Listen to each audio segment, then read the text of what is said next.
Pilgrims at the Kumbh Mela worship one eternal God, the origin of all that is. Yet from that God spring millions of other gods, demigods, saints and demons. The most visible deity at the Kumbh is the Ganges, the mother goddess herself. The Ganga is a goddess amongst the 330 million other goddesses, but she reigns supreme because she has nourished a civilization for thousands of years. Can you imagine it in India without Ganga? There would be no civilization, there would be none of her ancient tradition. No one knows how many gods there are in India. Hindu statues and pictures of gods are not idols. They are images inspiring the believer to pray and meditate on God. This morning at the Kumbh, a travelling troupe of children performed the marriage of the gods, Ram and Sita, India's mythological perfect couple.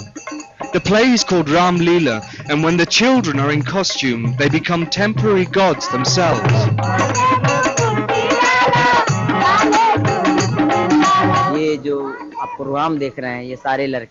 We are an all-boy troupe.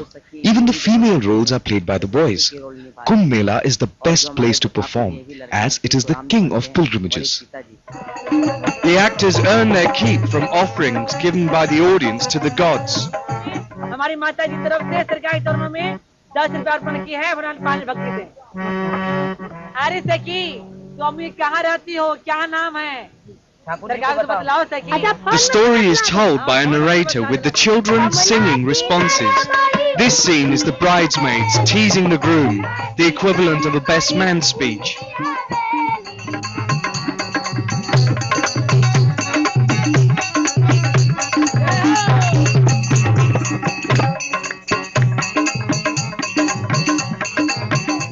लोग बात देश का है गारी, आपकी माता जी गोरी है, आपके पिताजी गोरे हैं।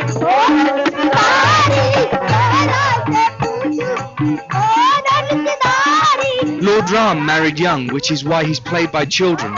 As these actors grow, they will appear in other plays or become musicians. हमारा नाम सोनू शर्मा है। हम दूसरी जगह नहीं नाचते, हम राम जी के। My name is Sonu Sarru. I only play for His Holiness Ram. This dance has been taught to me by my guru and I learned it in Jaipur.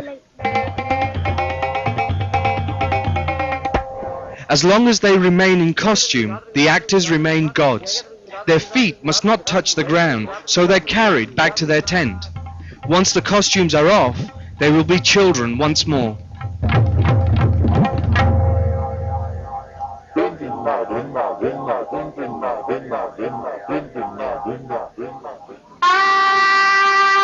Throughout India, cows are sacred animals.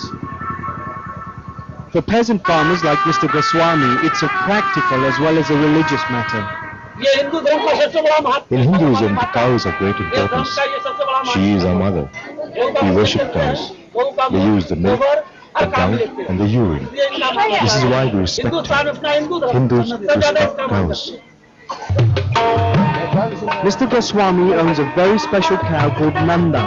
She has 5 legs, and this takes her into the realm of the gods.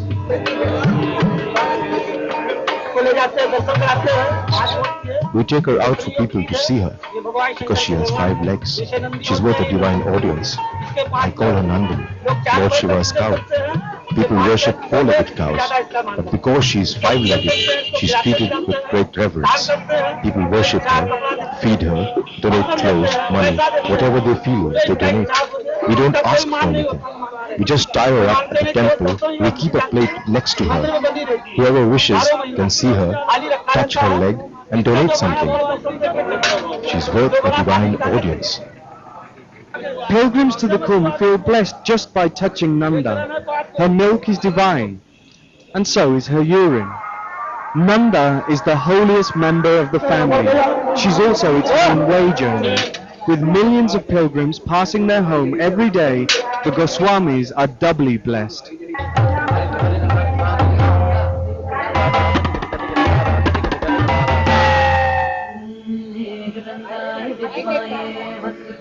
It might be common for parents to groom a child with good looks and personality into a movie star. In India, Special children are groomed to become gods. Narayan was recognized at birth as a god in human form. He's famous in his village where he holds court and gives blessings. His grandparents took the special job of raising him. Ever since he was 6 months old, he's been staying with me. He loves me. He doesn't love his mother. Come on, call me mother. No, I won't. We want him to get knowledge, to learn about God.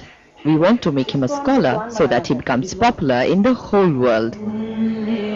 To Hindus, we are reborn in other bodies when we die. Our new life depends on karma, the cause and effect of good and bad actions. Narayan is recognized as the reincarnation of Lord Hanuman, the monkey god. I believe in reincarnation.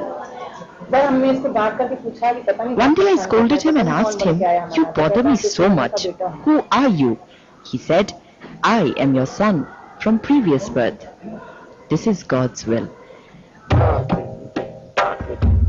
Godchildren are plentiful in India, but divinity isn't always forever. A child is adored as long as he attracts believers. If no one comes for blessing, he returns to the ranks of ordinary humanity. He is not like other children. He is special, like the difference of the sky and the earth. Other kids will get wisdom from him. When children practice religious virtue since the childhood, their future is bright. There are only a few such kids among the thousands. Look, that's an aeroplane. When the boy god bathes and gives blessings at the Kumbh in a few days' time, his grandparents hope he will achieve the fame he deserves.